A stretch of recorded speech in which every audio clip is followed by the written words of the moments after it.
تو سنیں میرے بھائیوں، پہلی مثال، آپ نے اکثر بزرگوں کے بارے میں سنا ہے کہ جی روزانہ ایک قرآن پڑھتے تھے.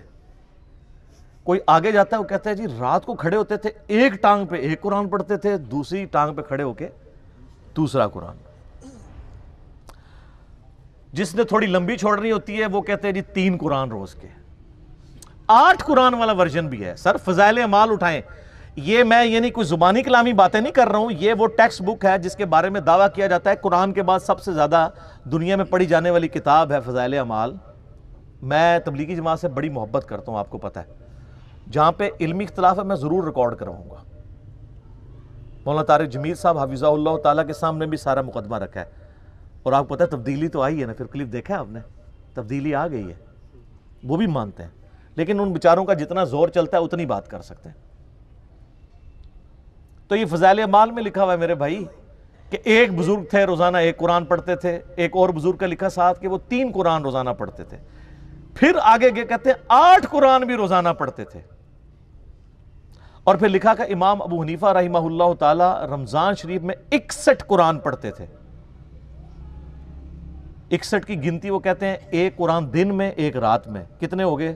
60. اور ایک تراویح بھی. ہاں جی، ایک 8 تھا، پھر تاک کرنا تھا نا انہوں نے. اب یہ لانا بات ہے جب 29 روزے ہوتے ہوں گے پھر کیا کرتے ہوں گے. تو بہرحال لوگ کہتے ہیں 61 قرآن امام حنیفہ رحمہ اللہ. یہ فضائل اعمال میں لکھا ہوا ہے سر. ہم جے پی جیز ایڈ کریں گے، ایک ایک چیز کا جے پی جی ڈالیں گے تاکہ آپ ایک بار یہ سوچیں کہ مرنے سے پہلے اے مسلمان کر لے اس پہ غور. کتابوں کا خدا اور ہے، بابوں کا خدا اور. یہ بابوں کا تعارف ہے قرآن کے حوالے سے اور ایک کتابوں کا تعارف ہے.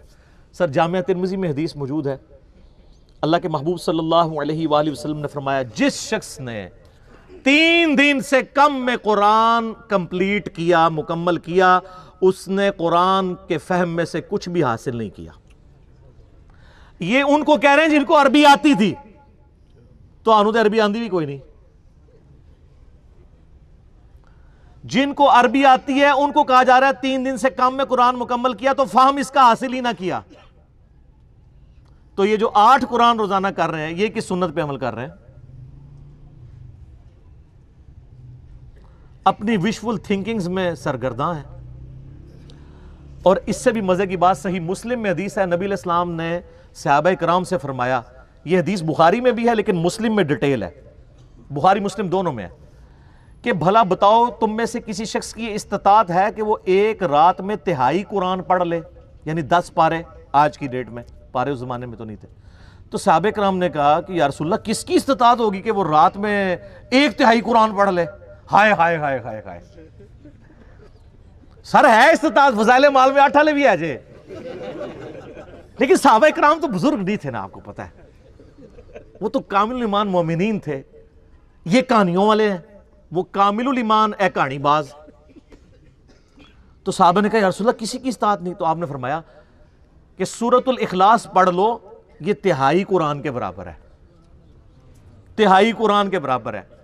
اپنے نظریات کے اعتبار سے بھی، کیونکہ قرآن حکیم کا 1/3 عقیدہ توحید ہے، اور چونکہ سورہ اخلاص توحید کی جڑ ہے، اس اعتبار سے بھی تعلیمات میں بھی یہ 1/3 ہے قرآن کا، اور فضیلت میں بھی. اچھا اگر یہ کہتے ہیں نا کہ ہمارے بزرگ جو 8 قرآن پڑھتے تھے وہ 24 بار پڑھتے سن سورہ اخلاص، پھر تو ٹھیک ہے. 8 × 3 = 24. 24 ٹائمز اگر سورہ اخلاص کوئی پڑھ لے اور 8 قرآن روزانہ کے، اگر یہ کہتے ہیں پھر تو ٹھیک ہے. لیکن آپ کو بھی پتا ہے کہ انہوں نے یہ نہیں کہا ہوا، ٹھیک ہے، کیونکہ اس پہ پوری رات ایک ٹانگ پہ کھڑا نہیں ہونا پڑتا. سورہ اخلاص اگر کسی نے پڑھنی ہے 3 دفعہ کتنا ٹائم لگتا ہے. اور آپ کو ایک اوریجنل مدنی لطیفہ سناتے ہیں. یہاں پہ جیلم ہمارے شہر کے اندر تبلیغی مرکز ہے. کبھی کبھار میں زور کی نماز میں وہاں چلا جاتا ہوں. تو زور کی نماز کے بعد فضائل اعمال کی تعلیم ہوتی ہے. اب وہ عالم دین ہے جو وہ فضائل اعمال پڑھ کے سنا رہے ہوتے ہیں، اور سامنے مدرسے کے بچے بھی ہوتے ہیں. تو میں نے اپنے بچوں کو پابند کیا کہ تم نے بھی سن لیا کرو تعلیم نا. اب میرا ایک بچہ ماشاءاللہ 10 سال کا ہے اور ایک آلموسٹ 11 سال کا. تو یہ میں 5-6 مہینے پہلے کی بات کر رہا ہوں. تو ہم درس سن رہے نا تو یہی والا جناب وہ فضائل قرآن والا آ گیا جی، ایک بزرگ 3 قرآن روزانہ، ایک 8 قرآن، اور یہ 61 قرآن۔ اب میں جب بیٹھا ہوا درس سن رہا نا تو میں بچوں کی طرف دیکھ رہا، میں نے کہا کہیں یہ بھی وہی تو نہیں سوچ رہے جو میں سوچ رہا ہوں۔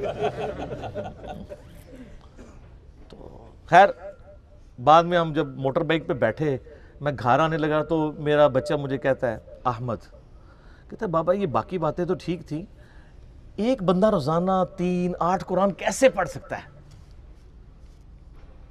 تو میں نے کہا بیٹا یہ کہانی تھی، اس کو چھوڑ دو، باقی باتیں لے لو۔ لیکن میں یہ سوچ رہا تھا کہ 80 لوگ اس عمر ہی ٹگے ساں ڈنگر، کیونکہ ہماری تربیت نہیں ہوئی تھی۔ اور آج کل کے بچے سوچتے ہیں، کیوں سوچتا ہے؟ اس نے قرآن کئی دفعہ مکمل کیا، اسے پتہ ہے یہ اتنی موٹی کتاب ہے، یہ 8 دفعہ روزانہ کیسے پڑھی جا سکتی ہے؟ اب لاکھ کسی کو کہتے رہے جناب انج کر کے پڑھ لی، انج کر کے پڑھ لی، کیسے منوائیں گے؟ اور میں نے تو احادیث سے ثابت کر دیا کہ صحابہ کرام علیہم رضوان بھی کہہ رہے ہیں کہ کس کی ہمت ہے کہ رات میں تہائی قرآن پڑھ لے؟ تو نبی علیہ السلام نے وظیفہ دیا ہے سورہ اخلاص کا۔